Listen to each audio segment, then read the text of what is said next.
Hey, tlai hmun ah hian khawzawl veng sang pawlai pawl te leh BSI local committee te pilal thua mi te res lai nan lo in hlo a budget te in enkol na te thingtlang lama chuan hau tak thina hei BSI lam te poina anong bol na ti hlotin na tan te hian teres lai ten anin hlo ni hi khopui lam nen hen kan sum tho chua dan hin ang chia lo thina hei pawalai te po ko ran thu thleng siam nan ko rana cheng singa lai mai budget an nei boka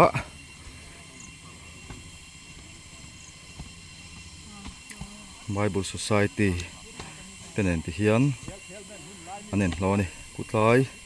leilet kan hmu khu tuition phai nar vai vieng phai kan ti lam kha ni e lâu lại chút tổ mày cái teres lại hi tắm tắc cho nó lấy chế độ còn tiêm mà rồi chút chặt nè em chưa thì hiện túi câu chắc là tụt tụt để khao về à nè khu tai bộ BSI làm cái chairman spy form ha khu uparo nga call ni ania khu bulalu khum khu pu bronson zone moya ania tuna sam chin hi lai zo man kan tum do na ni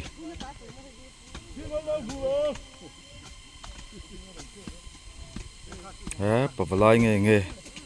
BSI nen thei to pan chua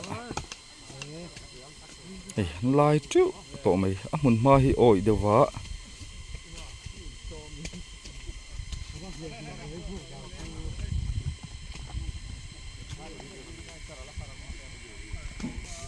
pawalai thok khu chun hmu na mania hian rong bol na tan thei top tak me mewan chua khu pusi zoram thanga te puding lian ate ho te thok na sak hop mai teres lai thiam hi ngai ve khopa ein level low nuai ve the ni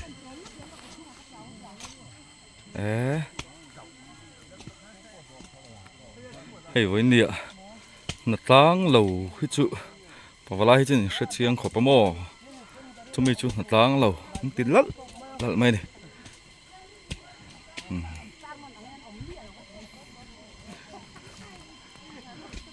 hei so ma tana kai noi hi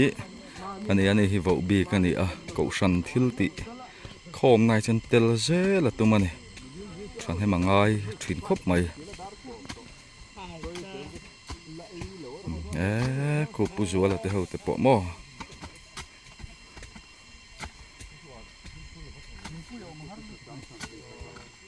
cô ta con cô pizeni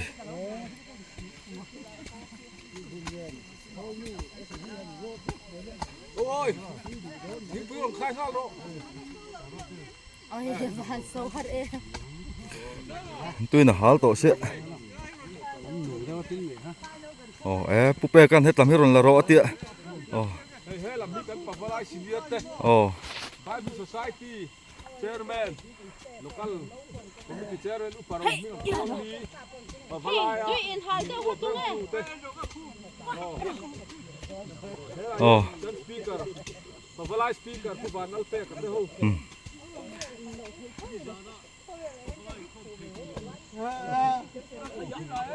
ho hay so ma pupe kan ka khup ron la ro te a khup kan la lokang ngoro nge I khup in ti vel dang hai ngom sia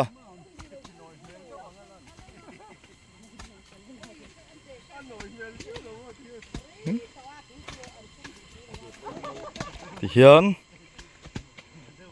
BSI te po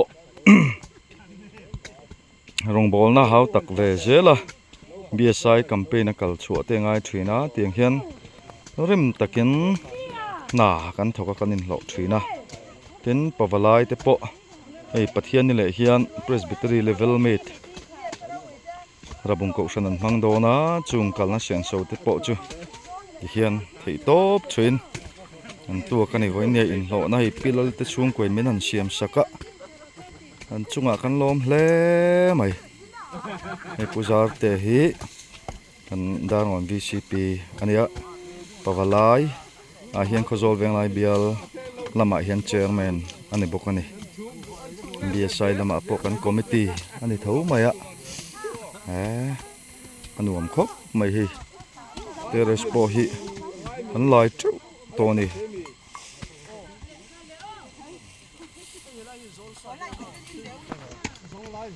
ei puje thang poi te po college lama thop ania hei pawalai lama ken thei to panon chu ani puzama te po mo sar zoma zutir tu ani a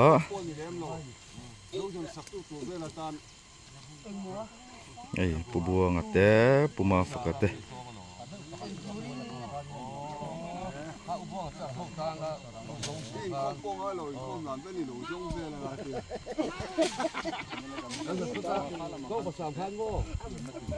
hu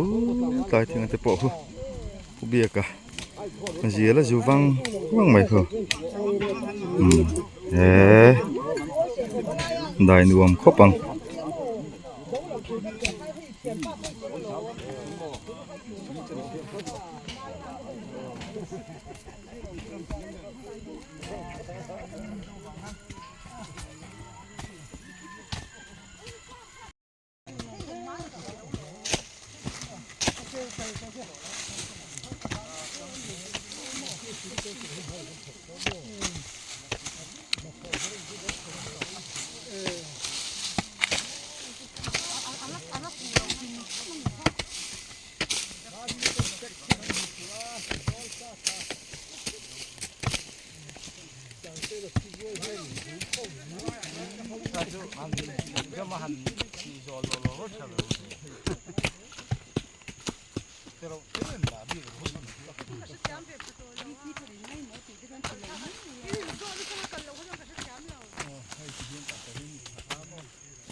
palai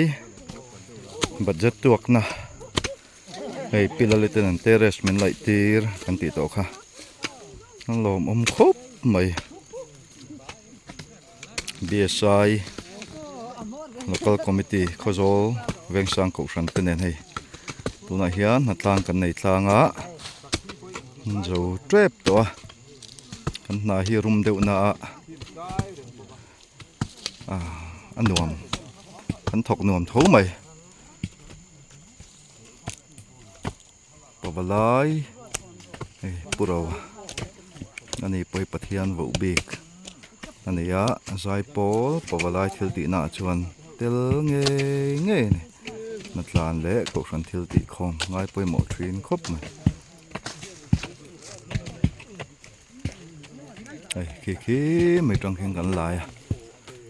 lai nem khop mai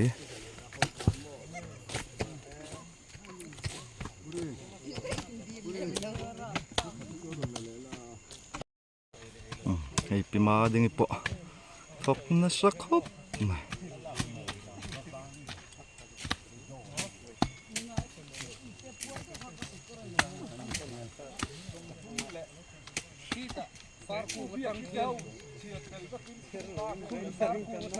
ei kan zo tre pa cho fak kan tuma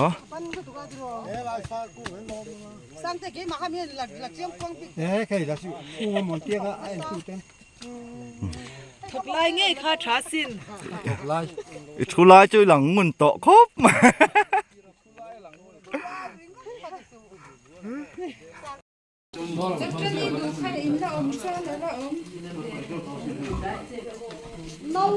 ấy cho con ấy đón bé cái này hết